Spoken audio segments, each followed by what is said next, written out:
Okay, this is the Virtual Business Owners on Friday, the 3rd of May and 2024. And I just want to talk for a few minutes about networking and 5 particularly important pieces. There's many of you there that network on a regular basis, and I'm sure most people do it quite correctly. But I just want to reinforce 5 particular areas of it that I want people, and if you have employees, to reinforce this to employees as well. Handy enough, this slide. I can't say this often enough. Network is not selling. And the number of times I meet people who are terrified of going and meeting people in a face-to-face situation. And what they're afraid of is that I'll be expected to sell. You're not. And people don't want you to sell to them. In fact, people get cheesed off with you trying to sell to them. Jimmy and myself and probably Nick and any of you have been out there. You know the person who arrives in the room with the 200 business cards and leaves with nothing in his hand as he's flashed them around to everybody. Hi, I'm Alec, there's my business card. Nobody's interested. Nobody cares what you do. Unless you're having a heart attack at that particular venue at that particular time, and he's a heart surgeon, then maybe he'll drum up some business. But otherwise, they're not that interested in what you're selling. So just please remember that if you're ever talking to people, selling is not what it's about. It is about listening. And it's the old 80-20 rule. Unfortunately, most people go there with the 80-20 rule is I'll talk for 80% of the time and I'll only listen for 20%. And the law of life is very simple. You'll never learn anything by talking. So why don't you listen for 80% of the time, ask open questions and find out more about people. This Virtual Business Owners Network is a prime example of a network where there's no overt selling whatsoever on it. And it's a model that's worked for 4 years. I'm surprised it's still going. It worked for the Chamber when I was involved and set it up in 2009. And I think people fail to understand what we get is from time to time, people will drop in. And we know time is precious to everybody. But those who constantly engage the group are finding networks, they're finding opportunities around the place. And so that's why when I talk about the collaborations, we kind of look at what's going on in the background. And there is plenty of business there. I have given out over the last two and a half years, I think somewhere well in excess of 100,000 business to the group and different people within the group. There is a lot of business to be done. And yet this is not an overt selling platform. So anybody who kind of drops in once or twice, and sorry, Hannah, this is not aimed at you. We get the whole thing is people can drop in and out, it suits them. But I get new people who turn up, have we look at it and go, where's the opportunity? There is no opportunity if you just turn up once. Because what's happening is that you build your reputation. Because if you're looking for a referral and people don't know you, what they're doing is they're lending you their reputation. And their reputation is important. And I must say, I'm very, very careful now. I've made mistakes in the past of recommending people and they've let me down. And ultimately, it's damaged my reputation with clients. And Nick and myself know this in the past, particularly in the print trade, where we would have had jobs out with people that we thought were reputable. And ultimately, we were the one who suffered because the client didn't get what was expected of them on time. I go back, if we talk about giving without expectation. The BNI have an expression called giver's gain. And it really is the law of reciprocity. If you're seen to be interested in people, if you're seen to make the connections, and really, I want you to consider this. If you are actively engaged with people when you're meeting them on a regular basis, you will hear business opportunities. They're all over the place. The one thing is they may not be for you, but they could be for people that you know. So why not pick up on them? And if there's people that you know that are capable and you're comfortable with them, why not make the introduction? It's as simple as saying, yeah, I hear you talking about that. I actually know somebody in that area. Would you be interested in meeting with them? And they might say yes or no. If they say no, that's fine. If they say yes, you've done them a favor because now they have a starting place to maybe solve a problem that they've got. And on the other side of it, you have the person who's getting the potential piece of business going, thanks very much, whoever you are. And from your perspective, you're seen by both parties as somebody who cares and listens to what people are saying.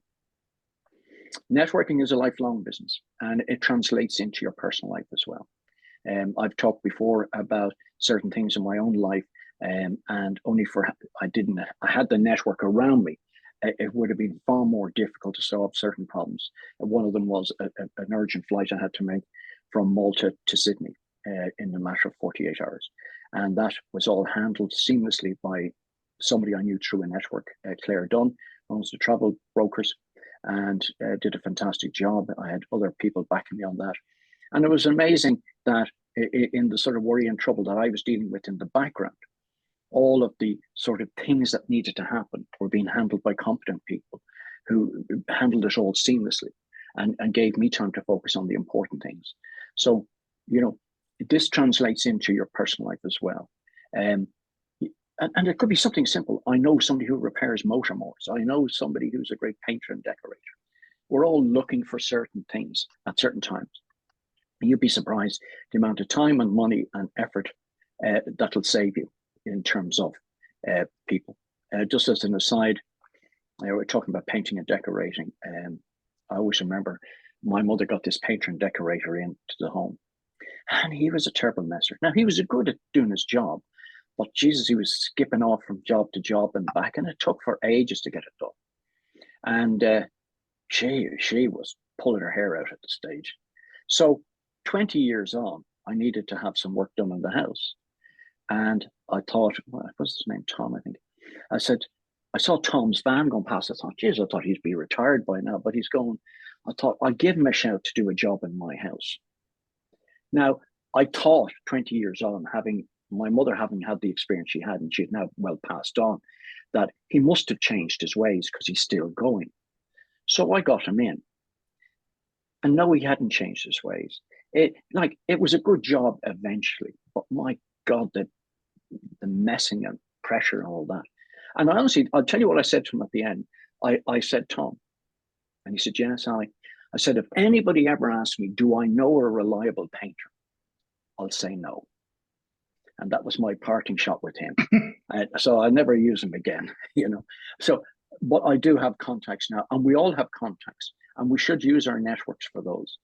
You know, relationships last, and you know, that's what I say. The final piece of this is, what are you saying that's engaging people? Now, this is an exercise that could be run for a whole morning if you wanted to. I've been continually refining what I say, and you will always continually refine. But let me just help you with this here in terms of how you say something to somebody. And out of this whole talk, I think this is probably the most relevant. Somebody will ask you what you do.